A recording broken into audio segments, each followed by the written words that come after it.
लोकतंत्र का मंदिर तब याद नहीं आया जब 3 काले कानून पास किए। लोकतंत्र का मंदिर तब याद नहीं आया जब मणिपुर में तमाम घटनाएं हुई और 86 दिन तक मोदी जी खामोश रहे।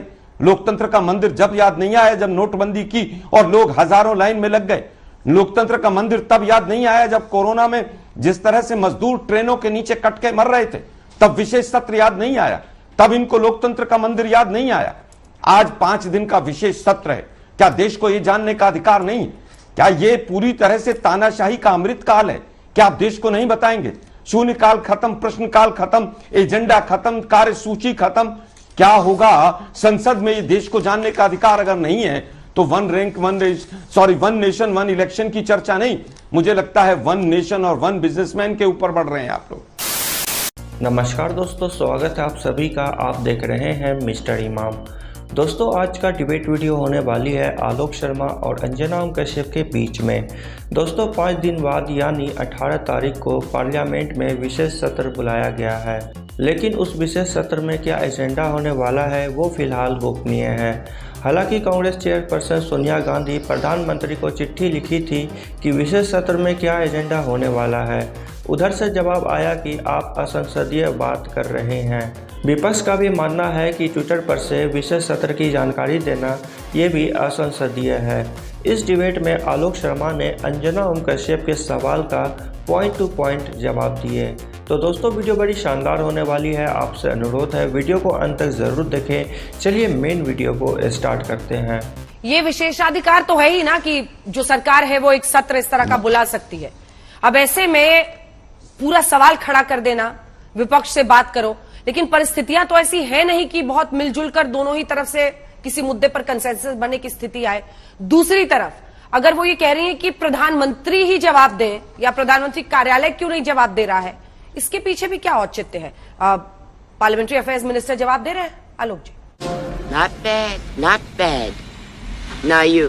देखिए, मुझे लगता है अंजना जी सबसे पहले तो परिस्थिति शब्द से ही शुरू कर लेते हैं कि इस परिस्थिति के लिए जिम्मेदार कौन है। 9.5 वर्षों तक जो सरकार रही जिसने राज्यों को अपने बिल्कुल किसी भी तरह से एक टीम वर्क के तौर पर नहीं देखा, जिस तरह से राज्यों में गवर्नर्स ने काम किया और जिस तरह से संसद में तमाम सांसदों के माइक बंद किए गए, तो आज ये परिस्थिति पैदा हुई कि पक्ष और विपक्ष के बीच में कहीं पर सहमति का कहीं पर माहौल नहीं है। बात तो सही है। अब बात आती है, बिल्कुल विशेषाधिकार है, सरकार का विशेषाधिकार है कि वो कैबिनेट के माध्यम से राष्ट्रपति महोदया को कहें और राष्ट्रपति महोदया जो है वो विशेष सत्र बुलाएं। लेकिन हम तो ये पूछना चाहते हैं कि राष्ट्रपति महोदया का चिट्ठी जो है वो तो 4 दिन बाद आता है, लेकिन कौन सी संसदीय परंपरा में लिखा है कि जो संसदीय मंत्री हैं वो ट्विटर के माध्यम से पूरे देश को बताएंगे? क्या ये भी कोई संसदीय परंपरा है? ये भी आर्टिकल 85 में लिखा है कि ट्वीट करके आप पूरे देश को बताएंगे कि विशेष सत्र बुलाया जा रहा है। आज वो लोकतंत्र का मंदिर है और सब कुछ समझ आ रहा है इनको, लेकिन उस लोकतंत्र के मंदिर में संसद की सबसे बड़े जो मुखिया पद है वो राष्ट्रपति है। उस समय पर जब इनॉग्रेशन हो रहा था तो राष्ट्रपति महोदया को शायद इस लायक भी नहीं समझा गया कि उनको उस कार्यक्रम में बुलाया जा सके, क्योंकि मोदी साहब वहां पर एक छत्र कैमरा सारा अपने ऊपर रखवाना चाहते थे। आज वो लोकतंत्र का मंदिर याद आ रहा है।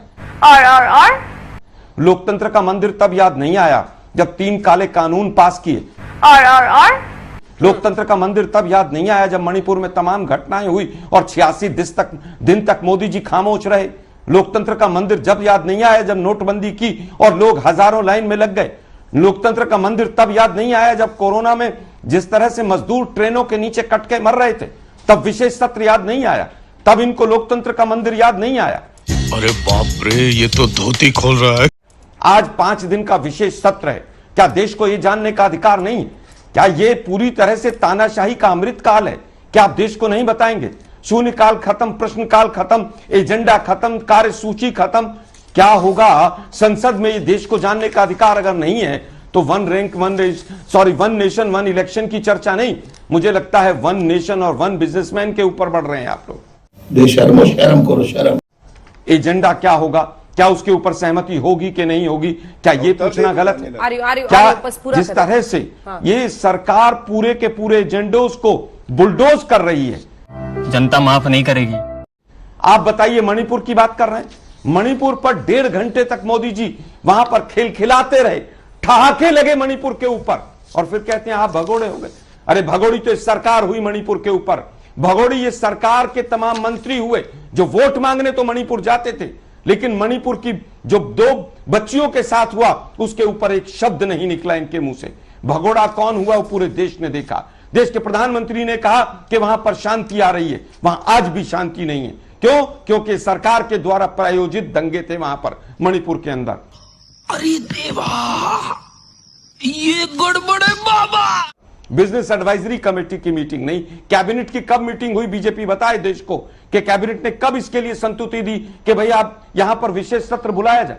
अभी अभी मॉनसून सत्र समाप्त हुआ है। और एक खास बात और है, संसदीय कार्य मंत्री कहते हैं कि ये स्पेशल सेशन है, राष्ट्रपति महोदया कहती हैं कि स्पेशल सेशन नहीं है, ये केवल सेशन है।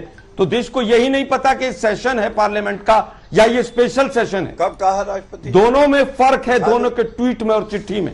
तो देश जानना चाहता है भाई ये सेशन है या ये स्पेशल सेशन है, इसका एजेंडा क्या है, क्या ऐसी आफत आ गई है, क्या चीन ने और ज्यादा जमीन कब्जा ली है कि क्या आप उसके ऊपर चर्चा करना चाहते हैं, या अडानी ने सब कुछ खरीद लिया है इस देश का। बताइए ना आप कि महंगाई पर, बेरोजगारी पर क्या एजेंडा है, क्या सीक्रेसी है ऐसी आपकी, क्या आप इस सीक्रेसी को रखना चाहते हैं? देश जानना चाहता है कि देश की संसद है, ये बीजेपी की संसद नहीं है, ये मोदी जी की संसद नहीं है। इस सज्जन को क्या तकलीफ है भाई? आप मुझे ये बताइए, मणिपुर भाई गृह मंत्रालय के अधीन ही आता है ना। अगर अमित शाह जी ने कहा कि बिना समय सीमा के हम चर्चा करने के लिए तैयार हैं, आप चाहे जितनी देर करिए, कौन भागा था उस चर्चा से? आप प्रधानमंत्री से उत्तर मांग रहे थे, क्यों भाई? क्या मंत्री जवाब नहीं दे सकता? या रिलैक्स। देखिए मुझे लगता है कि मणिपुर के ऊपर अगर समय सीमा के अंदर चर्चा की बात नहीं आई होती तो पूरा संसद सत्र पानी की तरह धुल नहीं गया होता। इन लोगों की हठ रवैया था। और मैं आज अरुण जेटली साहब और सुषमा स्वराज जी का स्टेटमेंट याद दिला देना चाहता हूं कि संसद को चलाना सत्ता पक्ष का काम है।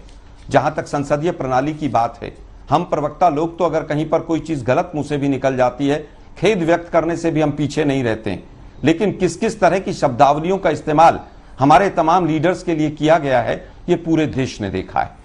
बात तो सही है। अब बात आती है कि समय सीमा से हटकर मणिपुर पर क्या चर्चा से ही सब कुछ होना था? क्या लगभग 3 महीने से जो तांडव वहां पर हो रहा था, तमाम मीडिया के माध्यम से जो खबरें आ रही थी, वो सरकार को नहीं पता चल रही थी कि मणिपुर में क्या हो रहा है? मणिपुर में 200 से ज्यादा हत्याएं हुई और आज भी 50 से 60 हजार लोग वहां पर किस तरह से वहां पर शरणार्थी बनकर शिविरों में रह रहे हैं, ये सरकार को नहीं पता था। खैर, आज का विषय मणिपुर नहीं है। मणिपुर पर तो पूरे देश ने देखा कि किस तरह से इस सरकार ने खामोशी थामी थी। मैं केवल ये पूछना चाहता हूं, ये कौन सी परंपरा है जो अभी ट्विटर का खेल गौरव जी मेरे से पूछ रहे थे कि संसदीय कार्य मंत्री ट्विटर पर बता रहे हैं कि विशेष सत्र होगा। भाई विशेष सत्र होगा तो देश को क्यों अधिकार नहीं है जानने का कि क्या एजेंडा है? क्या महंगाई एजेंडा है? क्या बेरोजगारी एजेंडा है? क्या चीन की घुसपैठ एजेंडा है? क्या अडानी एजेंडा है? क्या जेपीसी बनेगी उस पर? क्या जो कम्युनल जिस तरह के राइट्स बढ़ रहे हैं, क्या उस पर किसी तरह की चर्चा होगी? देश को जानने का यह भी अधिकार नहीं है कि चर्चा किस तरह की। अरविंद वाजपेयी। तो जैसा कि इस वीडियो में हमने देखा, आलोक शर्मा ने फिर से वही मुद्दे पर बोले जिस मुद्दे को भाजपा दबाना चाह रहे थे। मणिपुर पर कई महीनों से हिंसा हो रही थी, लेकिन प्रधानमंत्री 3 महीने बाद क्यों बोले, इसका जवाब देश मांग रहा है। बाकी इस वीडियो के बारे में आपकी क्या राय है, कमेंट करके ज़रूर बताएं। ऐसी वीडियो और देखने के लिए हमारे YouTube चैनल को सब्सक्राइब करें। फिर मिलते हैं अगले वीडियो में, तब तक के लिए जय हिंद।